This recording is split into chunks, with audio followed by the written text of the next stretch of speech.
tentang ukuran penyebaran serta kemencengan dan keluncingan. Yang pertama yaitu ukuran penyebaran. Apa sih itu ukuran penyebaran? Ukuran penyebaran data yang biasa disebut juga dengan dispersi merupakan nilai yang menaksir besarnya persebaran data atau sejauh mana data terdistribusi dari pusat kelompok data. Besar dispersi data ditentukan oleh besar jarak data tunggal dengan pusat distribusi. Adapun jenis-jenis ukuran penyebaran dibagi menjadi dua jenis berdasarkan klasifikasinya. Yang pertama yaitu ukuran penyebaran absolut yang meliputi range atau jangkauan deviasi kuartil, deviasi rata-rata, dan deviasi standar. Yang kedua yaitu ukuran penyebaran relatif yang meliputi koefisien relatif, koefisien range, koefisien deviasi kuartil, dan koefisien deviasi rata-rata. Ukuran penyebaran absolut berfokus pada analisis internal dari suatu kumpulan data tunggal, mengevaluasi seberapa jauh masing-masing data tersebar.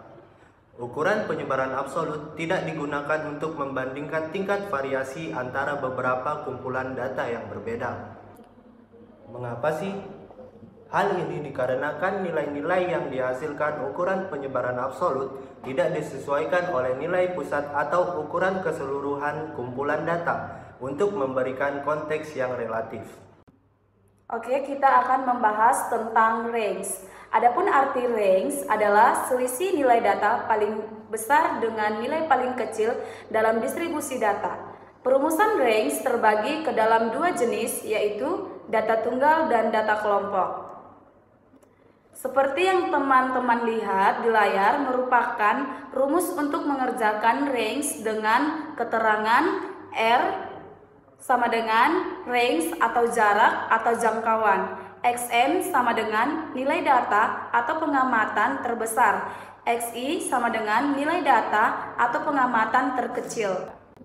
Kita masuk ke contoh soal yang pertama, yaitu contoh soal range data tunggal.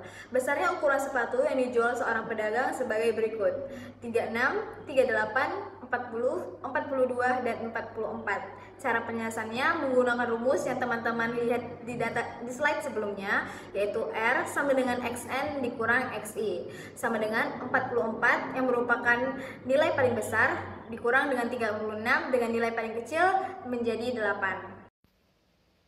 Nah, teman-teman, sekarang kita akan menyelesaikan range soal di Excel. Pertama-tama, buat dulu tabel data seperti ini. Saya buat seperti contoh soal sebelumnya, yaitu 36, 38, 40, 42, 44. Nah, untuk mencari range, kita akan menggunakan perintah max seluruh data, dikurang min seluruh data.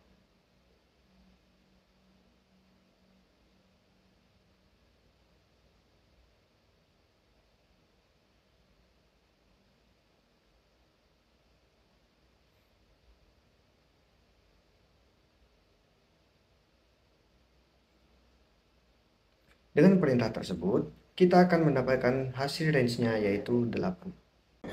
Kita masuk ke contoh soal berikutnya, yaitu range data kelompok. Berikut daftar harga 40 barang dari section alat tulis di suatu supermarket. Dapat teman-teman lihat datanya pada tabel berikut ini. Penyelesaiannya yaitu menggunakan rumus yang kita bahas sebelumnya, yaitu R sama dengan Xn dikurang Xi sama dengan 30 yang merupakan data paling besar dikurang dengan 10 yaitu data terkecil menghasilkan 20. Atau teman-teman juga dapat menggunakan rumus dengan nilai tengah kelas pertama adalah 14,5 dan nilai tengah terakhir yaitu 34,5 dengan menghasilkan 20. Oke, kita lanjut ke pembahasan selanjutnya.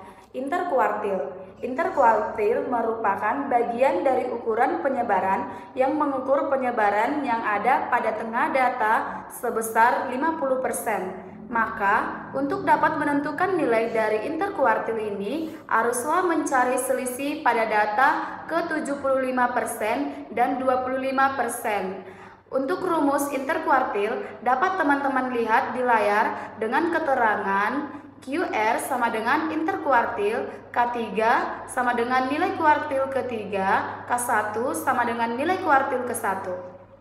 Kita masuk ke contoh soal interkuartil. Tentukan jangkauan interkuartil dan simpangan kuartil dari data berikut dengan data yang dapat teman-teman lihat pada layar berikut ini. Cara penyelesaiannya, jadi kuartil bawah atau kuartil 1 dan kuartil atas atau K3 dari data tersebut yakni 30 dan 45. Maka QR sama dengan K3 dikurang dengan K1 sama dengan 45 dikurang 30 sama dengan 15. Oke, selanjutnya kita akan membahas interkuartil pada Excel. Pertama, kita buat dulu tabel data seperti layar berikut. Dengan menggunakan data sebelumnya yaitu 20, 35, 50, 45, 30, 25, 40, 45, 30, 35. Untuk mencari kuartil 1, kita menggunakan perintah kuartil. Lalu kita select seluruh data.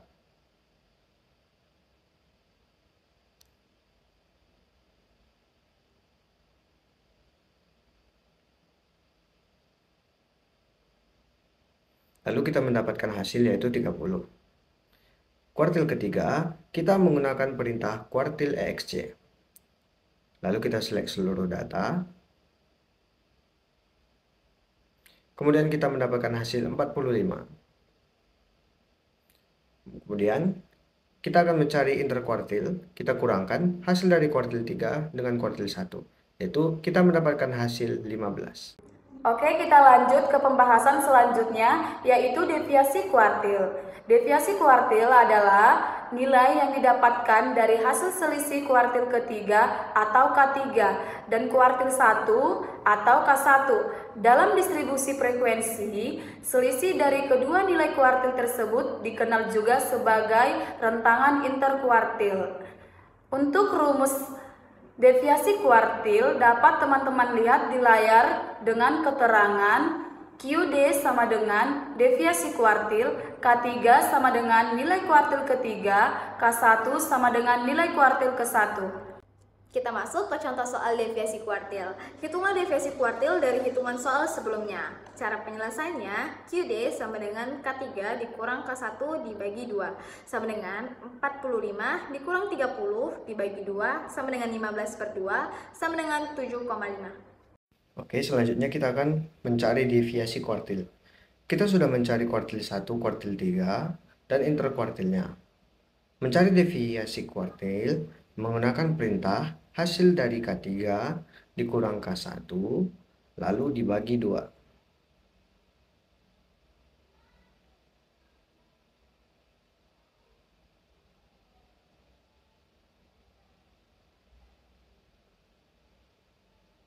Kemudian kita mendapatkan hasil yaitu 7,5. Oke, kita lanjut ke pembahasan selanjutnya, yaitu deviasi rata-rata. Deviasi rata-rata adalah rata-rata dari total mutlak selisih nilai data dengan nilai rata-rata. Perumusan deviasi rata-rata, data tunggal dan data kelompok tidaklah sama. Adapun perumusan deviasi rata-rata dengan jenis data tunggal dapat teman-teman lihat di layar sebelah kiri dengan keterangan AD sama dengan deviasi rata-rata, XI sama dengan nilai data ke I, X bar sama dengan rata-rata hitung, N sama dengan banyak data. Dan untuk data kelompok dapat teman-teman lihat di layar sebelah kanan dengan keterangan AD sama dengan deviasi rata-rata, MI sama dengan nilai tengah kelas ke I, X bar sama dengan rata-rata hitung, N sama dengan banyak data, FI sama dengan frekuensi data. Kita masuk ke contoh soal berikutnya, deviasi rata-rata data tunggal. Observasi besar terhadap 5 orang karyawan dengan jabatan yang sama tetapi perusahaan berbeda didapatkan data sebagai berikut: 6 juta, 6,5 juta, 7 juta, 7,5 juta, dan 8 juta. Penyelesaiannya, kita cari dulu X barnya dengan cara sigma XI dibagi dengan N sama dengan 35 dibagi dengan 5 sama dengan 7. Lalu kita cari deviasi rata-ratanya atau AD sama dengan sigma XI dikurang X bar per N sama dengan, kita tambahkan semua rata-ratanya yang tadi kita dapat X bar, lalu kita masukkan XI-nya 6 dikurang 7 ditambah 6,5 dikurang 7 ditambah 7 dikurang 7 ditambah 7,5 dikurang 7 ditambah 8 kurang 7. Lalu kita bagikan dengan 5 sama dengan 3/5 sama dengan 0,6. Lalu kita lanjut contoh soal berikutnya, deviasi rata-rata data kelompok. Berikut disajikan data omset 40 pengusaha thrifting dalam sebulan. Teman-teman dapat lihat data-datanya di dalam tabel berikut ini. Untuk mengerjakan deviasi rata-rata, kita menggunakan soal sebelumnya. Sudah kita dapatkan FI dan MI. Nah, kemudian kita selesaikan FI dikali MI. Lalu, kita jumlahkan seluruh total menggunakan perintah sum.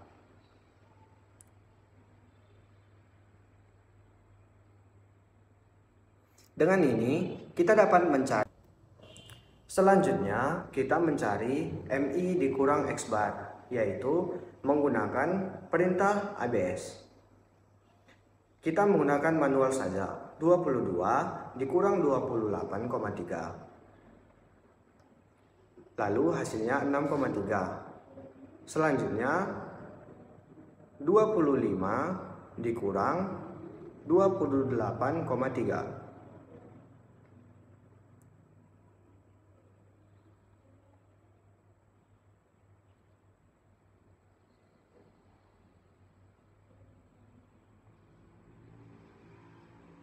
Lalu hasilnya 3,3. Selanjutnya kita totalkan ke bawah menggunakan sum. Kita menghasilkan 18,3. Lalu kita lanjutkan mencari FI dikali MI X bar, yaitu 6 dikali 6,3. Lalu 9 dikali 3,3. Lalu 7 dikali 0,3 dan seterusnya. Kita totalkan saja langsung ke bawah. Nah, di tabel ini kita menggunakan sum. Oke, teman-teman, kita sudah mendapatkan totalnya yaitu 139,2. Kita lanjut ke contoh soal variasi dan deviasi standar data tunggal. Tentukan variasi dan deviasi standar dari data impor gas dalam 1000 ton Indonesia Sehari 2019 hingga 2023 berikut ini. Teman-teman dapat lihat data-datanya pada tabel berikut ini. Adapun cara penyelesaiannya, kita mencari dulu X bar, yaitu XI dibagi dengan N sama dengan 32.208,30 dibagi 5 sama dengan 6.441,7. Lalu kita kurangkan XI dengan X bar untuk mencari variasi. Contohnya seperti 5.720,70 dikurang dengan 6.441,7 menghasilkan minus 721. Lalu kita selesaikan variasi dengan rumus sigma XI dikurang dengan X bar pangkat 2 dibagi N kurang 1 menghasilkan 883.470,46 dibagi dengan 5 dikurang 1 menghasilkan 220.867,6. Selanjutnya mencari deviasi standar dengan rumus S sama dengan akar sigma XI dikurang X bar pangkat 2 dibagi N kurang 1 sama dengan akar 220.867,6 menghasilkan 469,97. Baik, selanjutnya kita akan mencari AD atau deviasi rata-rata, yaitu kolom total FI dikali MI X bar dengan kolom N. Dengan begitu, kita mendapatkan hasil yaitu 3,48. Selanjutnya, kita akan bahas variasi dan deviasi standar. Jika semakin besar nilai variasi, maka semakin luas juga penyebaran dalam data dan sebaliknya. Deviasi standar dicari untuk dapat menggambarkan tingkat penyebaran data dalam satuan yang identik dengan satuan data asli. Selanjutnya kita akan bahas variasi dan deviasi standar dengan jenis data tunggal. Rumus yang digunakan dalam menentukan nilai variasi dan deviasi standar data tunggal tergantung banyaknya data. Dibedakan menjadi N lebih kecil dari 30 dan N sama dengan 30. Adapun cara penyelesaiannya, kita mencari dulu X bar, yaitu XI dibagi dengan N sama dengan 32.208,30 dibagi 5 menghasilkan 6.441,7. Lalu kita kurangkan XI dengan X bar untuk mencari variasi. Contohnya seperti 5.720,70 dikurang dengan 6.441,7 menghasilkan minus 721. Lalu kita selesaikan variasi dengan rumus sigma XI dikurang dengan X bar pangkat 2 dibagi N kurang 1 menghasilkan 883.470,46 dibagi dengan 5 dikurang 1 menghasilkan 220.867,6. Selanjutnya mencari deviasi standar dengan rumus S sama dengan akar sigma XI dikurang X bar pangkat 2 dibagi N kurang 1 sama dengan akar 220.867,6 menghasilkan 469,97. Selanjutnya kita akan membahas variasi dan deviasi standar data kelompok, cara panjang dan cara pendek yang digunakan dalam menentukan nilai variasi dan deviasi standar data kelompok. Masing-masing cara juga tergantung banyaknya data. Dibedakan menjadi N lebih kecil dari 30 dan N lebih besar sama dengan 30. Adapun rumus yang digunakan untuk variasi dan deviasi standar data kelompok, teman-teman bisa lihat pada layar berikut. Dengan keterangan S pangkat 2 sama dengan variasi, MI sama dengan nilai tengah kelas ke I, X bar sama dengan rata-rata hitungan sampel, N sama dengan ukuran sampel, S sama dengan simpangan baku, FI sama dengan frekuensi kelas ke I. Kita masuk ke contoh soal variasi dan deviasi standar data kelompok. Dari data pendapatan 50 pengusaha ATK berikut, tentukan variasi dan deviasi standarnya. Untuk datanya, teman-teman bisa lihat di tabel berikut ini. Untuk menyelesaikannya, kita kalikan dulu FI dengan MI untuk mencari X bar. Lalu kita sigmakan sigma FI-MI dibagi dengan N sama dengan 2135 dibagi 50 sama dengan 42,7. Itu adalah nilai X barnya. Selanjutnya kita cari MI dikurang X bar, seperti 20 dikurang dengan 42,7 menghasilkan minus 23,2. Lalu kita pangkatkan 2, yaitu minus 23,2 dipangkatkan 2 menjadi 538,24.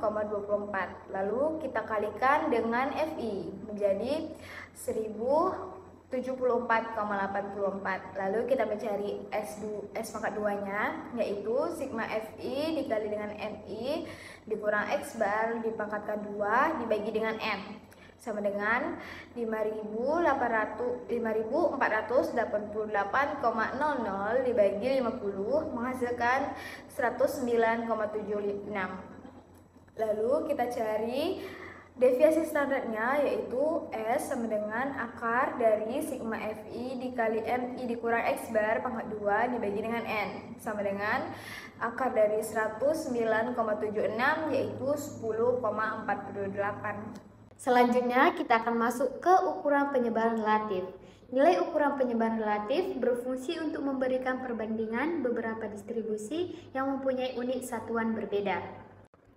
Oke, kita lanjut kepada pembahasan berikut, yaitu koefisien variasi. Koefisien variasi adalah salah satu bagian dari ukuran penyebaran relatif yang memperlihatkan tingkat variasi data terhadap rata-rata datanya dalam bentuk persentase. Adapun perumusan bisa teman-teman lihat pada layar berikut. Dengan keterangan KV sebagai koefisiensi variasi, S sebagai standar deviasi sampel, X bar sebagai rata-rata hitung sampel.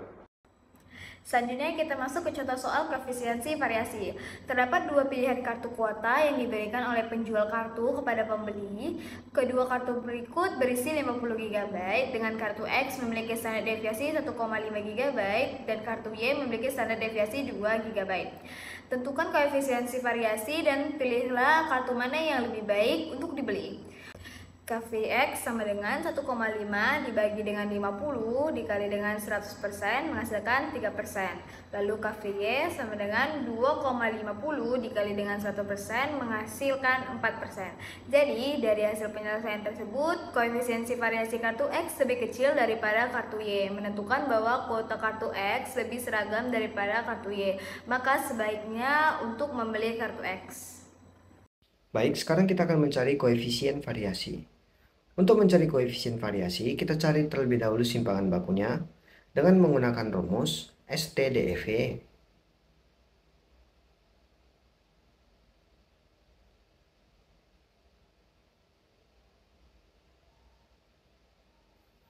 Kemudian, data yang ada pada kelompok 1, kita blok seluruhnya, kemudian kita enter, kita dapat hasilnya yaitu 16,69. Sekarang kita cari rata-ratanya menggunakan rumus average. Lalu seperti yang tadi, kita blok semua data yang ada pada kelompok 1, kita enter, kita dapat hasilnya 70. Oke, sekarang kita mencari koefisien variasi. Caranya yaitu simpangan baku dibagi dengan rata-rata, lalu dikali 100.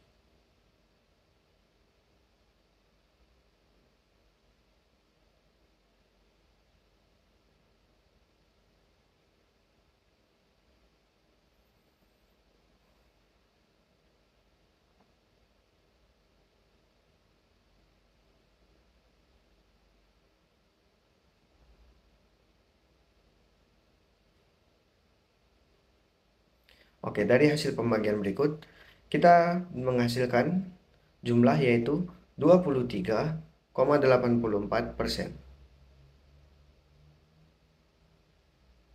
Kemudian kita masuk pada kelompok kedua. Untuk pengerjaan kelompok 2 juga sama, kita cari dulu simpangan baku menggunakan rumus STDEV. Lalu kita pilih seluruh data yang ada pada kelompok 2, kita blok, lalu kita enter, kemudian kita dapat hasilnya yaitu 20,92162. Setelah itu kita cari rata-ratanya menggunakan rumus average. Lalu kita blok seluruh kelompok 2, kita dapat hasilnya yaitu 65. Oke, sekarang kita cari lagi koefisien variasi. Caranya yaitu kita bagi seluruh data simpangan baku dengan rata-rata,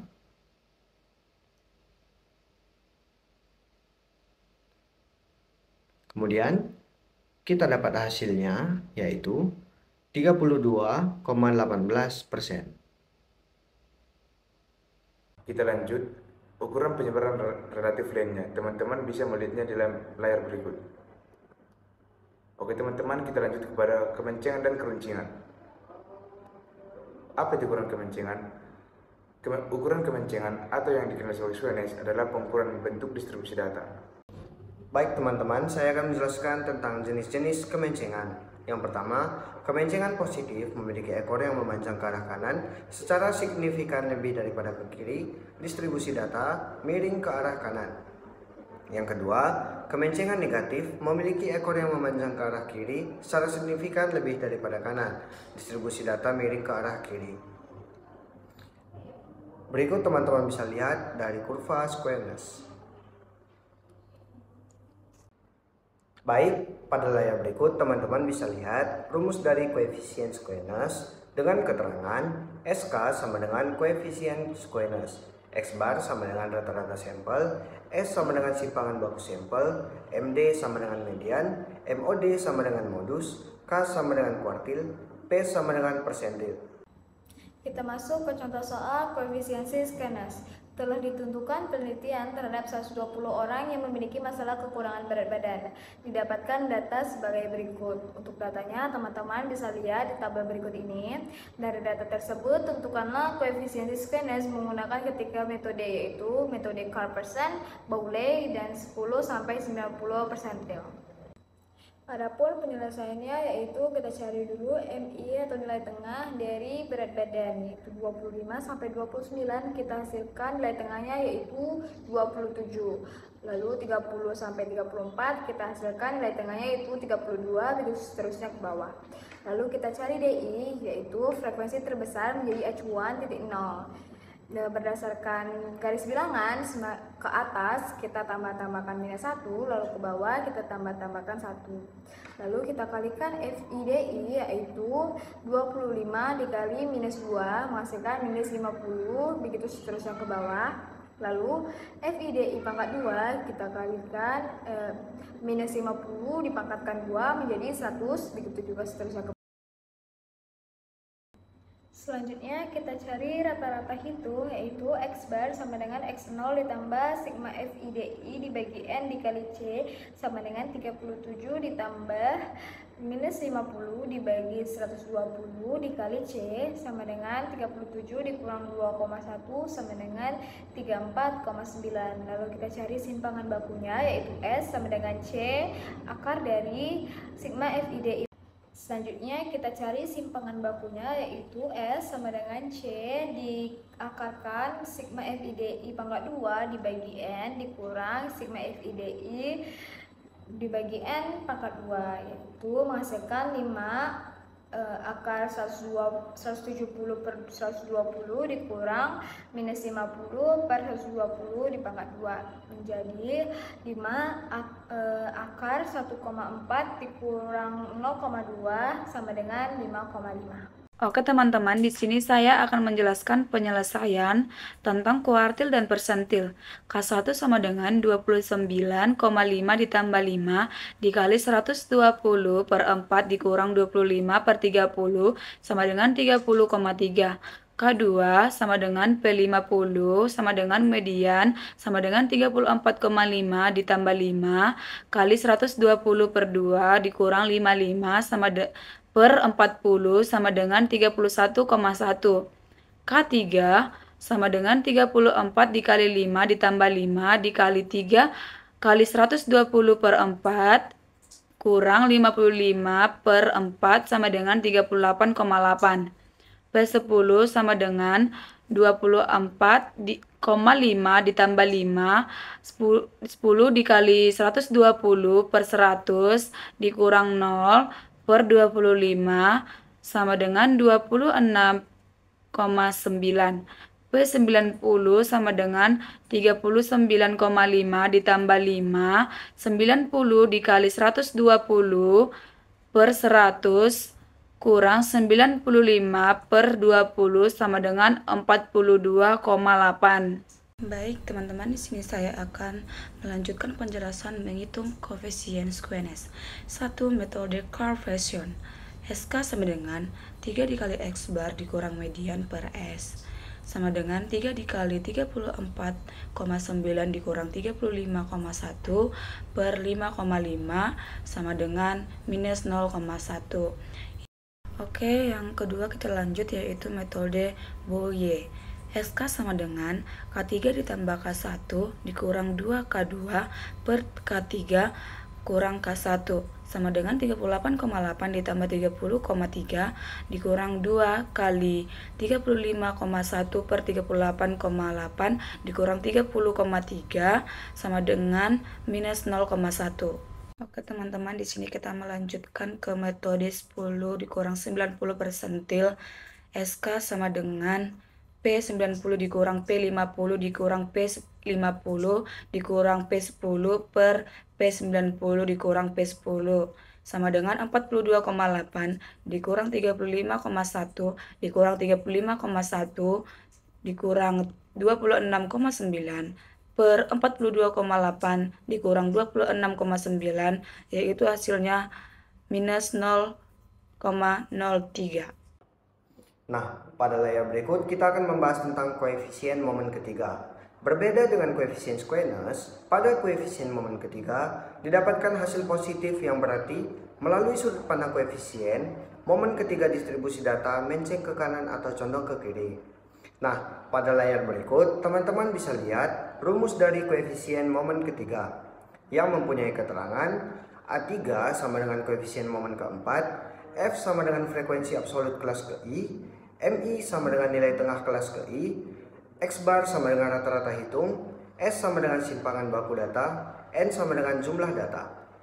Teman-teman, di sini saya akan melanjutkan contoh soal. Mengambil data contoh soal sebelumnya dengan rata-rata sebesar 34,9 dan simpangan baku dari penyelesaian sebelumnya adalah 5,5. Hitunglah koefisien momen ketiga data. Penyelesaiannya A3 sama dengan 1 per NS pangkat 3 sigma FI dikali MI dikurang X bar pangkat 3 sama dengan 1 per 120,55 pangkat 3 dikali 3328,82 sama dengan 0,17. Berikut saya akan menjelaskan tentang apa itu ukuran keruncingan. Ukuran keruncingan atau kurtosis mengacu pada ukuran yang akan memperlihatkan gambaran dalam bentuk distribusi data terhadap nilai rata-ratanya.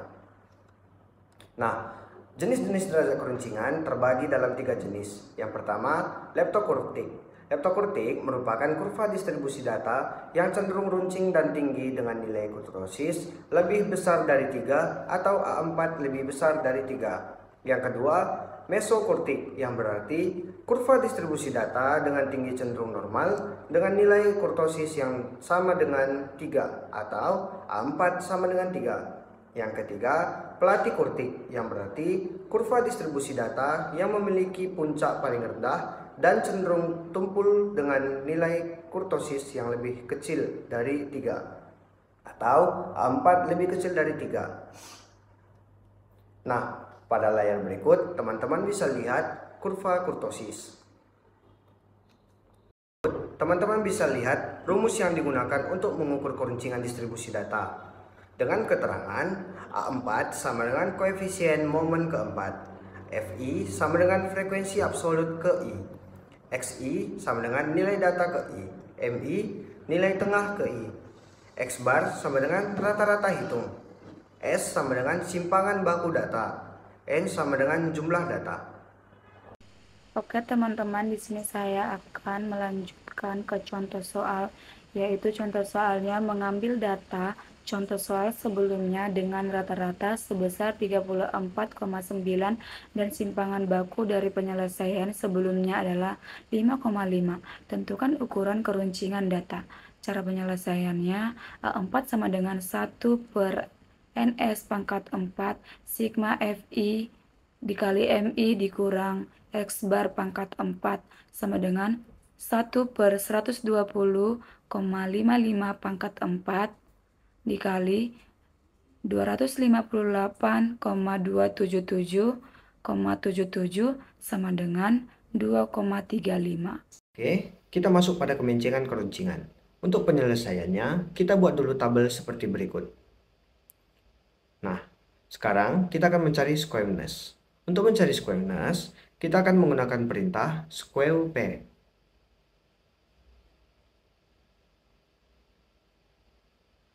Lalu, kita pilih seluruh data yang ada pada tabel jumlah siswa, kita blok, kemudian kita enter, kita dapat hasilnya 1,38. Sekarang kita cari kurtosisnya, yaitu sama dengan kurt. Lalu kita blok seluruh data yang ada pada jumlah siswa, kita enter, kita dapat hasilnya 3,91.